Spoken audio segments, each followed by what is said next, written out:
didn't worry when I heard it. It didn't bother me in the least. It's happened to a lot of credit unions, so I just think it's going to be the future, really, you know.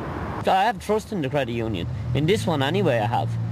I've never had a problem with this credit union. I think they're brilliant, so... I do owe them money, but I'm not worried about it because I pay every week and I've no problem about it. Like, I'm not really worried. Business goes on as usual. But this particular business, Newbridge Credit Union, is now being run by a special manager, appointed in recent days amid serious concerns about one of our largest credit unions. As I was in there earlier on, the atmosphere has definitely changed. See a lot of panic around there. You know, people are just worried, like, the way the economy is going at the moment, nobody knows what's happening. 2 years ago the AGM wasn't held when it should have been held. There was no explanation and nobody was available to advise people. So I think the writing's on the wall then. I think they probably got lost somewhere in the too much big loans for certain individuals, that's all. First it was the banks. Now the focus has turned to our credit unions. There are 2.9 million members of 407 credit unions, and like the banks, some are struggling. 27 classified as seriously under-capitalised, and like Newbridge, 56 don't hold adequate reserves. Our financial regulator is worried.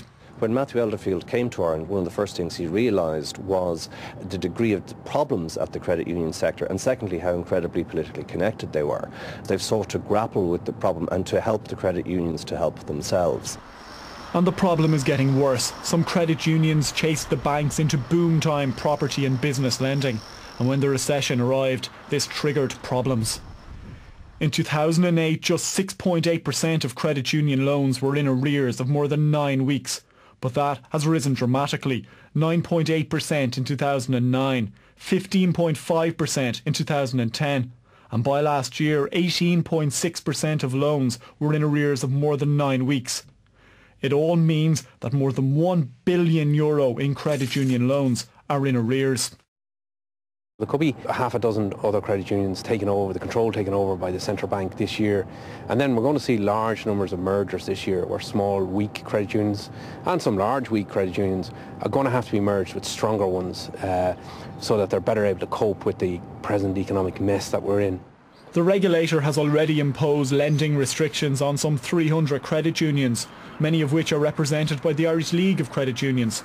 The Troika wants this sector fixed, so the government is now set to bail out distressed credit unions. My advice already is that it'll cost between $500 million and $1 billion. Now it's a very small amount in contrast with the banks, but it's still a big hunk of money. A government commission into credit unions, which reported in September, has recommended major transformations, including changes to governance, risk management and regulations within the sector, new fitness and probity requirements for senior staff, new central bank powers to inspect and investigate the sector. Crucially, it also recommends a mechanism that would allow the government to pump capital into stressed credit unions. They're starting this new crusade, if you like, to change the way we think about these things. You now have very strong corporate governance requirements, and you have this new fit and proper regime. And it's trying to get organisations to develop an ethos, a set of values about the way in which they do business and not lose the run of themselves. It all begs questions. Should volunteers, many of whom are drawn from the community, actually be steering financial institutions at all?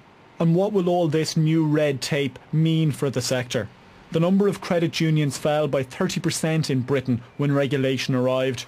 There was once 700 credit unions in Australia. Since regulation, there's just 106. 400 individually owned and operated credit unions. It's likely we may see something like 150 over the next two years. You'll still have a branch credit union office in your town, but it might just be run centrally within the county. Credit union deposits of up to €100,000 are covered by the government guarantee, and the Minister today offered assurances. People who have loans or deposits in credit unions can rest easy. The central bank and the government start ready to assist if there are difficulties. But we don't see difficulty with the credit union movement in general. We see difficulties which are remediable in some credit unions, big and small. But questions are now being raised about the financial position and the management of certain credit unions. And on the streets of Newbridge, anxious customers are waiting for answers. Just heard on the news last week, a bit worried like everybody else, but I'm sure they'll clarify it. I mean, you think your money's going to be safe in a credit union of all places, you know, but It's the times, isn't it?